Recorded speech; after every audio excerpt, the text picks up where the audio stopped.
Bem-vindas e bem-vindos ao É da Sua Conta, o podcast mensal da Tax Justice Network, rede de justiça fiscal. Eu sou a Graziele Davi. E eu, a Daniela Stefan. O É da Sua Conta é para você que está no Brasil, na África, em Portugal ou em qualquer parte do mundo e quer entender a relação entre justiça fiscal e o seu dia a dia. A Tax Justice Network é uma rede internacional independente e apartidária que atua por mudanças no mundo nas questões relacionadas à tributação, corrupção, sigilo financeiro, paraísos fiscais e globalização financeira. O É da Sua Conta vai falar desses temas de maneira simples e fácil de entender. O repórter Luciano Máximo, aqui em São Paulo, e o jornalista Nicholas Jackson, da Tax Justice Network, em Berlim, na Alemanha, também participam dessa edição. E a gente também quer te ouvir e saber a sua opinião. Entre em edasuaconta.com, tudo junto, mas sem acento, ou então procure o É da Sua Conta no Facebook. No Twitter, estamos como da sua conta. E pelo e-mail info@edasuaconta.com, você pode assinar o nosso boletim e saber em primeira mão quando um novo programa está no ar.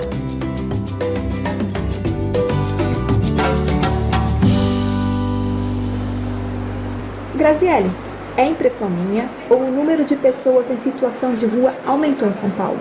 Aumentou mesmo, Daniela. Eu vi no censo da prefeitura que de 2015 para 2018 subiu de 16 mil para 20 mil o número de pessoas morando nas ruas da capital. Isso é um aumento de 25% em apenas 3 anos. Nossa! E é possível que esse número já esteja desatualizado, porque eu vejo mais gente em situação de rua hoje do que eu via no ano passado. Mas a que se deve esse aumento? Então, o desemprego aumentou muito de 2015 para 2019. São mais de 13 milhões de pessoas desempregadas no Brasil. Isso tem sido uma causa importante, tanto do aumento de pessoas em situação de rua, quanto da pobreza. E a pobreza é da sua conta.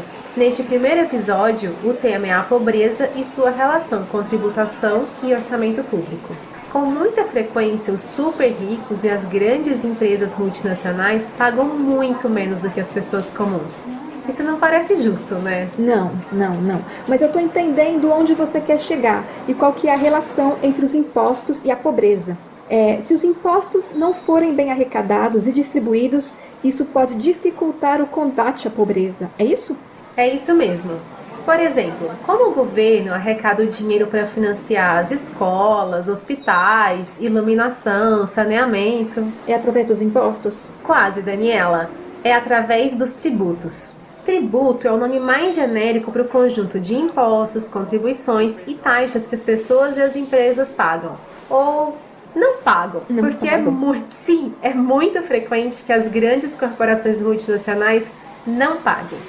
E a principal diferença entre eles é que os impostos não podem ser vinculados a uma despesa, como é o caso do imposto de renda.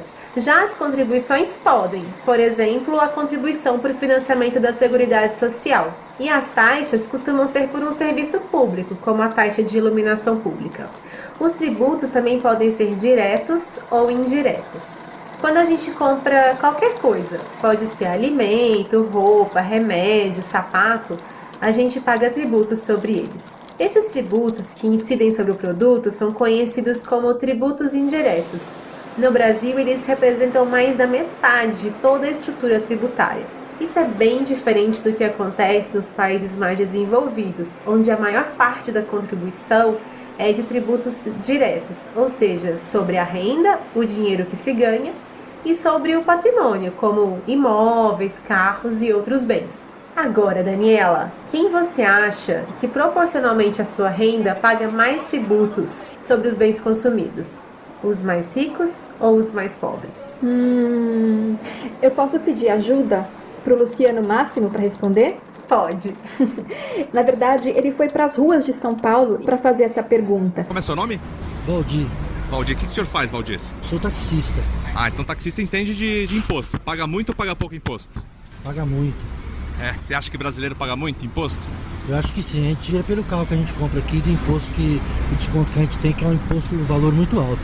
Você acha que a pessoa mais pobre, que ganha até 2 salários mínimos, ou seja, ali cerca de R$ 2.000 ou $500, e a pessoa que ganha mais de 30 salários mínimos, que dá mais de $7.000, quem que paga mais imposto em proporção à sua renda? A opção A, quem ganha menos paga mais imposto. Opção B, quem ganha mais paga mais imposto. Ou opção C, o rico e o pobre pagam imposto igual. A B, paga quem ganha mais, paga mais imposto. Como é o nome do senhor? Antônio Fernandes Dantas. O senhor aqui é dono dessa banca de jornal? Sou dono. E o senhor acha que quem paga mais imposto no Brasil é a pessoa mais pobre, aquela que ganha até 2 salários mínimos, né, com menos renda, ou a pessoa que é mais abastada, que ganha mais de 30 salários mínimos? A opção A, quem ganha menos compromete mais a sua renda com pagamento de impostos indiretos. Opção B, quem ganha mais compromete mais a sua renda com pagamento de impostos indiretos. Ou C, todo mundo paga imposto igual no Brasil? Eu acho que é o mais pobre, né? O pequeno, que é o A. Por que o senhor acha isso? Proporcionalmente paga mais, né? Do que o rico. Olá, tudo bem? Como é o nome da senhora? Sueli, O que a senhora faz, Sueli? vai em limpeza. Pagamento de imposto no Brasil. Pensa numa pessoa que ganha até 2 salários mínimos, né? Ali um pouco menos de R$ 2.000 ou $500, e numa pessoa mais rica, que ganha até mais de 30 salários mínimos ali, que dá quase R$ 30.000, $7.500. Quem que a senhora acha que mais compromete a sua renda com o pagamento de tributos indiretos desses dois tipos de pessoas? Letra A, quem ganha menos compromete mais a sua renda com o pagamento de tributos indiretos? Letra B, quem ganha mais paga mais? Ou letra C, todo mundo paga igual? Eu acho que é a B. Quem ganha mais paga mais? A maioria respondeu B. E apesar de parecer justo, a resposta correta é a A. Quem ganha menos paga proporcionalmente mais. Infelizmente, quem ganha até $500 paga 27% de sua renda em tributos indiretos, enquanto quem ganha mais de $7.500 paga bem menos, só 7%. É sério isso? Não me parece justo. Não é mesmo? Mas, infelizmente, é a realidade. Como quem ganha salários mais baixos usa uma parte maior da sua renda para comprar produtos para o dia a dia, são eles também que acabam pagando uma proporção maior em tributos indiretos.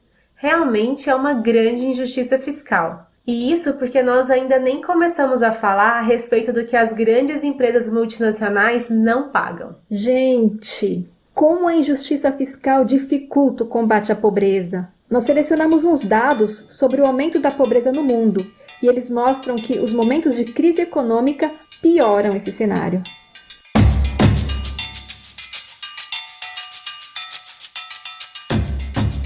O Banco Mundial divulgou em abril de 2019 o relatório sobre a influência dos ciclos econômicos nos indicadores sociais, uma análise sobre como períodos de crescimento ou de crise podem influenciar o nível da pobreza na América Latina e no Caribe.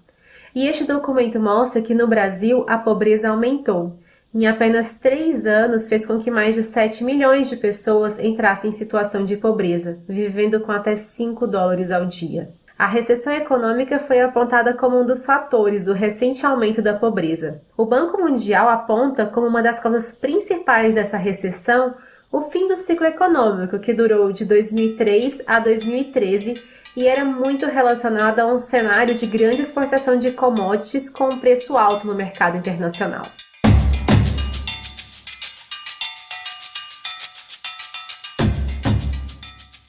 $1 bilhão e 300 milhões de pessoas no mundo todo vivem a pobreza em sua vida cotidiana, de acordo com o mais recente Índice de Pobreza Multidimensional. Esse índice classifica como pobre qualquer indivíduo privado de pelo menos 3 de um total de 10 indicadores considerados importantes para se ter qualidade de vida.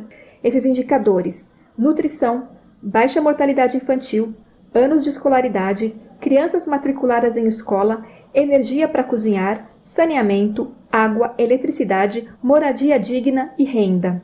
Então, cerca de 598 milhões de pessoas vivem em pobreza extrema em 104 países. Moçambique, Guiné-Bissau e Angola, todos países de língua portuguesa, tem mais de metade da população em situação de pobreza multidimensional.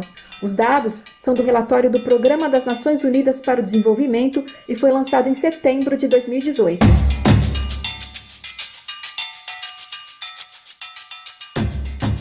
Mas a pobreza está presente também em países ricos.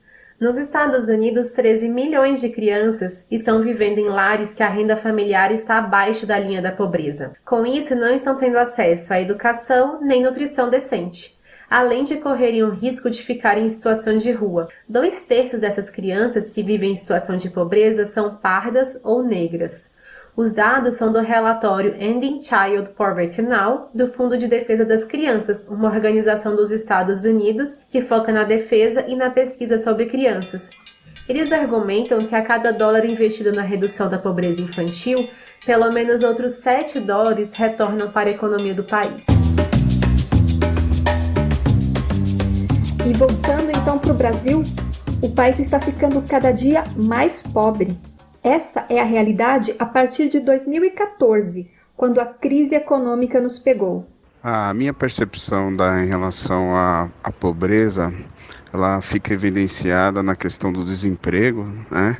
Eu particularmente venho vivendo essa questão do desemprego já há um bom momento, assim, em torno de 5 anos, né? Então isso naturalmente provoca uma pobreza, né? Há 5 anos sem conseguir um trabalho formal, Carlos Fernandes, de 42 anos, vive de bicos como motorista e viu sua renda e padrão de vida despencarem.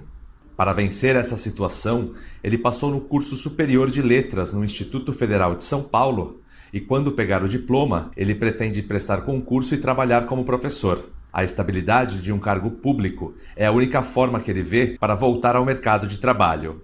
Mas nem todos conseguem trilhar o caminho de Carlos. Os mais afetados pelo aumento da pobreza têm baixa escolaridade, fazem parte da camada mais vulnerável da sociedade, como explica Maria Regina Paiva Duarte, do IJF, Instituto Justiça Fiscal. A população mais pobre não consegue acumular nada, não tem mecanismos de proteção e terá que gastar tudo o que ganha em consumo, onde justamente a tributação tem o maior peso. Há um desequilíbrio muito grande entre as pessoas com rendas mais altas e com as mais baixas. E a tributação mais justa e progressiva seria fundamental para fazer a transferência de renda e diminuir a desigualdade. Só que ocorre o contrário, se tributa mais o consumo e muito menos a renda e a propriedade, e isso empobrece cada vez mais a população. A síntese dos indicadores sociais do IBGE, Instituto Brasileiro de Geografia e Estatística, mostra que a crise econômica e o aumento da taxa de desemprego empurraram mais e mais gente para uma situação de pobreza. 26,5%, ou mais de 1/4 da população, foram considerados pobres em 2017. Ou seja, quase 55 milhões de brasileiros e brasileiras. O mesmo dado estava em 25% em 2016. A métrica usada pelo IBGE é a mesma do Banco Mundial. São consideradas pobres as pessoas que vivem com até $5,5 por dia. Isso equivale a pouco mais de R$650 por mês, tendo em vista a cotação atual do dólar. Para Juliane Furno, doutoranda em Desenvolvimento Econômico pela Universidade Estadual de Campinas, o Brasil está no meio de um ciclo vicioso que já está trazendo consequências drásticas. Essa conjunção de aumento da pobreza com uma economia estagnada gera um ciclo vicioso, onde é muito difícil a possibilidade de geração de novos empregos e, por outro lado, um aumento da violência urbana, o que leva também a mais políticas conservadoras no que tange à solução desses problemas, apontando principalmente o aprisionamento como uma solução para o problema da violência, quando o problema da violência é acesso a recursos, a redução das desigualdades. Maria Regina, do IJF, acrescenta que o sistema tributário brasileiro é muito regressivo e não ajuda o país a superar esse quadro dramático. Se a tributação em um país é mais justa e progressiva, haverá menor desigualdade neste país, porque terá ocorrido seguramente uma transferência de renda dos mais ricos aos mais pobres. Todos os países que fizeram essa transferência, tributando mais a renda e a propriedade do que o consumo, alcançaram um estado de bem-estar social que a nossa Constituição Federal, ainda que tardiamente, expressou em 1988.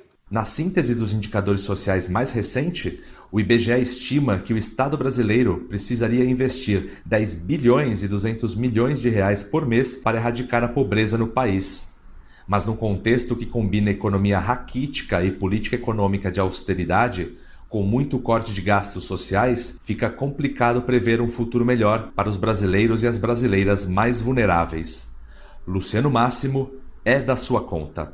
E a gente segue no tema da pobreza com Pedro Rossi para entender com mais detalhes essa relação entre tributação, gasto público e pobreza. Ele é professor de economia da Unicamp, Universidade Estadual de Campinas, no interior de São Paulo, e nós fomos até ele para fazer essa conversa. Pedro, de que forma que os gastos sociais públicos podem contribuir para reduzir a pobreza? Olha, tem duas formas básicas nas quais o gasto público faz esse papel de redução da pobreza. A primeira é por meio de transferências de renda para pessoas que têm uma baixa renda ou estão abaixo do nível de pobreza. E essa transferência de renda é uma alocação de recursos da sociedade onde o Estado reconhece que há um grupo que tem necessidade de uma renda maior e transfere por meio de programas sociais, dos mais diversos. Mas há também a prestação de serviços públicos, que atendem à pobreza num sentido mais amplo. A pobreza ela não é um indicador que se refere somente à questão da renda. Ela se refere também ao nível que as pessoas têm de acesso a serviços básicos. Então, quando o Estado presta um serviço público, como, por exemplo, um serviço de saúde ou um serviço de educação, ele contribui também para a redução da pobreza. Então, nesse sentido, o gasto social, de uma maneira mais ampla, que junta transferências e também a prestação de serviços ou a provisão de bens públicos, eles contribuem de maneira importante para a redução da pobreza no Brasil e no mundo. E como que a arrecadação de tributos pode auxiliar nessa redução da pobreza? A arrecadação de tributos ela é fundamental para a justiça fiscal. E ela pode agravar uma situação de pobreza ou ela pode contribuir para financiar a redução da pobreza. Os tributos indiretos são tributos que incidem sobre bens e serviços, eles são tributos que não discriminam as pessoas com relação à renda que elas têm. Então, uma pessoa rica vai pagar o mesmo tributo que uma pessoa pobre, ou seja, relativamente à sua renda, ela vai pagar muito menos que uma pessoa pobre. Então, uma pessoa pobre que já tem dificuldade de acessos a bens fundamentais, ela ainda está pagando uma carga tributária muito alta sobre a sua renda, o que, na verdade, agrava o cenário de pobreza. No caso brasileiro, por exemplo, nós somos um país que tributa muito mal, porque boa parte da carga tributária é sobre os bens e serviços. A incidência de tributos sobre a renda, ela não é tão importante no Brasil quanto a incidência de tributos sobre bens e serviços. Então, nesse sentido, uma carga tributária mais justa contribui para a redução da pobreza. O que poderia ser feito para que essa redução de pobreza fosse mais permanente? Tem duas questões. Primeiro, de fato, o ciclo econômico impacta muito na pobreza e na desigualdade. Então, um papel importante do Estado é amenizar as flutuações econômicas, evitando crises, evitando grandes flutuações no nível de renda e no nível de desemprego. Para fazer isso, o Estado tem vários instrumentos. Ele tem a política fiscal, ele tem a política monetária, ele tem políticas creditícias, ele tem instrumentos de política macroeconômica que podem amenizar o ciclo. Isso não está muito na moda nos dias de hoje, mas pode muito bem ser retomado, em particular por conta de uma lição que a crise internacional de 2008 deixou para todos. Inclusive, os próprios economistas estão revendo essa visão sobre o papel do Estado na estabilização da economia. Então, nesse sentido, o Estado deve buscar objetivos de política econômica como o pleno emprego, o que evitaria a flutuação da taxa de desemprego, mas também a própria entrada e saída de pessoas na linha de pobreza, né? E um crescimento contínuo, constante das economias, elas reduzem a parcela mais pobre da população. Então, nesse sentido, o primeiro ponto o Estado tem que sim olhar para a renda e para o emprego, não pode deixar o mercado definir os ciclos sem interferência do Estado. Então, para isso, ele tem que adotar uma política anticíclica. E o segundo ponto é investir mais pesadamente nas políticas de combate à pobreza. Não só de combate à pobreza, mas também de garantias de bens universais, na minha opinião, que não é só um problema de focalização que nós temos, mas garantias de serviços públicos básicos de maneira universal, em particular saúde universal, educação, mas também outros serviços públicos. Então, para isso, é preciso um orçamento público, investir na qualidade dessas políticas públicas para dar continuidade a um processo de redução de pobreza que foi interrompido a partir de 2015, no caso brasileiro, com as políticas de austeridade, mas que pode muito bem ser retomado com outro arranjo político, com outras concepções políticas que não essas que estão aí no governo atual. Pedro falou de algo que já tínhamos visto na enquete. A forma como o sistema tributário é organizado pode ser importante para reduzir a pobreza. Para detalharmos mais para que servem os tributos, nós temos um convidado. Na verdade, um comentarista frequente. Isso mesmo. Quem vai estar todos os meses no É da Sua Conta é o Nick Jackson, da Tax Justice Network, e que também é escritor de livros como Treasure Islands, ainda não está traduzido para o português. E ele está falando com a gente diretamente de Berlim. Olá, Nick. Você pode se apresentar para os ouvintes do É da Sua Conta? Olá, sou Nick Jackson, sou jornalista britânico, vivo na Alemanha. Eu aprendi o português no Brasil, eu vivi no Brasil nos anos 80 e depois, um pouco mais tarde, eu vivi em Angola também. Eu fui jornalista durante a Guerra Civil em Angola. Que maravilhoso que a gente vai poder contar com você como comentarista Não É da Sua Conta para nos apoiar nesse detalhamento de informações técnicas sobre tributação, paraíso fiscal, globalização financeira.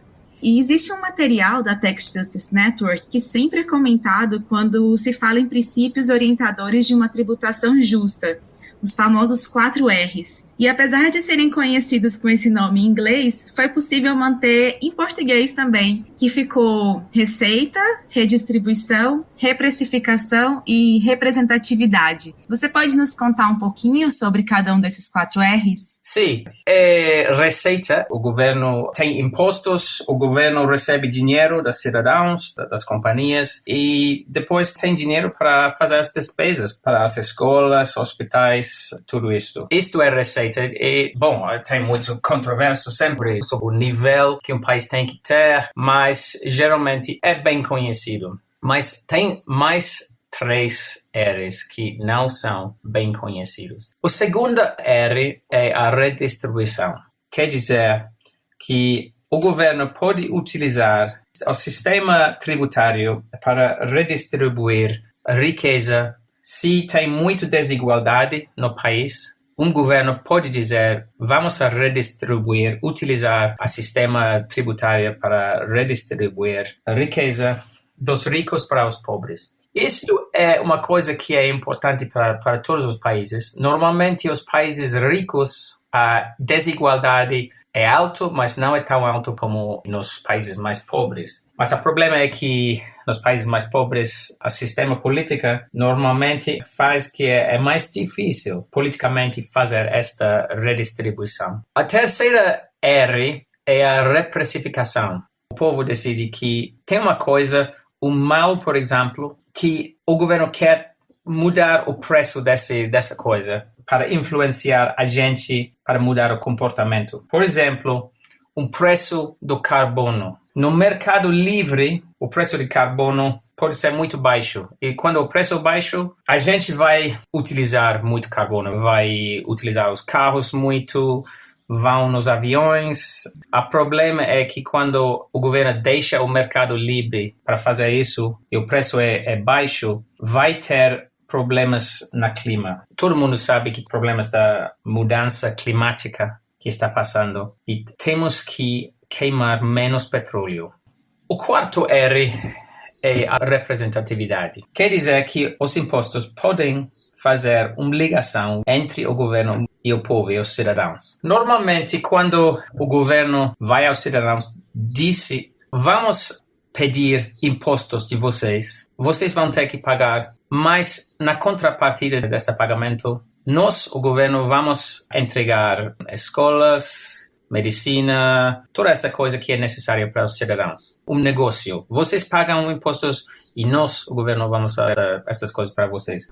Agora eu estava pensando, como que esses 4 R's da tributação podem ser usados pelas pessoas, organizações ou pelos governos que buscam melhorar seus sistemas tributários? Depende da organização, como é que pode utilizar estas 4 R's. Por exemplo, se é uma organização que tem muito interesse na desigualdade ou pobreza, vai ter muito interesse na receita, naturalmente, mas também na redistribuição. Estes são os mais importantes. E tem muitas organizações como o Tax Justice Network, que para eles é muito importante ver a estrutura do sistema dos impostos. Qual porcentagem dos impostos pagam as grandes companhias? E qual porcentagem vem dos impostos do consumo, que normalmente isto pesa mais pobres, quanto vem diretamente dos salários, imposto de renda. E, por exemplo, tem muito interesse nesse momento da quantidade de impostos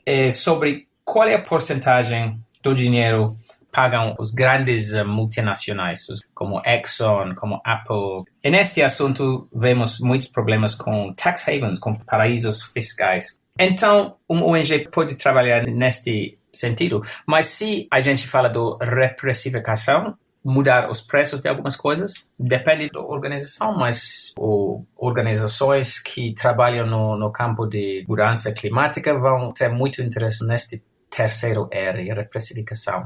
Na representatividade, tem poucos que trabalham neste campo, mas é muito importante. Tem muita gente, sobretudo gente rica, que disse temos que pagar menos impostos, temos que baixar os impostos. É uma coisa, podemos, por exemplo, em vez de pagar impostos para uma escola, vamos a privatizar tudo, vamos a ter escolas privadas. Eles fazem esses argumentos. No É da Sua Conta, a gente ouviu Nick Jackson, jornalista e escritor da Tax Justice Network, e ele vai estar conosco em todas as edições, diretamente de Berlim. Esse aumento expressivo da pobreza no Brasil e no mundo não deveria continuar. Existem escolhas que poderiam produzir melhores resultados socioeconômicos, como você ouviu aqui. Uma das soluções apontadas é uma reforma tributária guiada pelo princípio de redistribuição da contribuição, tirando o peso de quem ganha menos ao migrar dos tributos indiretos para os diretos. Aliás, reforma tributária é outro tema que é da sua conta. E você tem críticas, sugestões, perguntas para o É da Sua Conta? Entre em contato com a gente, edasuaconta.com, tudo junto e sem acento, e daí você vai ver todas as maneiras de se comunicar com a gente pelas redes sociais. No próximo mês, nós vamos analisar o Corporate Tax Haven Index, o novo índice de paraíso fiscal corporativo da Tax Justice Network. Ele traz alguns dados surpreendentes sobre como as grandes multinacionais fazem para enviar seus lucros para paraísos fiscais e, com isso, pagar bem menos tributos. O índice também mostra quais são os países favoritos das multinacionais para fazer isso. Eu já estou super curiosa sobre esse índice e esperando para poder saber no próximo episódio. Essa edição do É da Sua Conta contou com a coordenação de Naomi Fowler e produção de Daniela Stefano, Luciano Máximo e minha, Graziele Davi. Nós aproveitamos para agradecer também ao Mark, ao Renan, ao Jorge e à Joana pelo apoio com logomarca, nome e estúdio. Um abraço e até o mês que vem. Ou antes, nas redes sociais. Um abraço e até o próximo É da Sua Conta.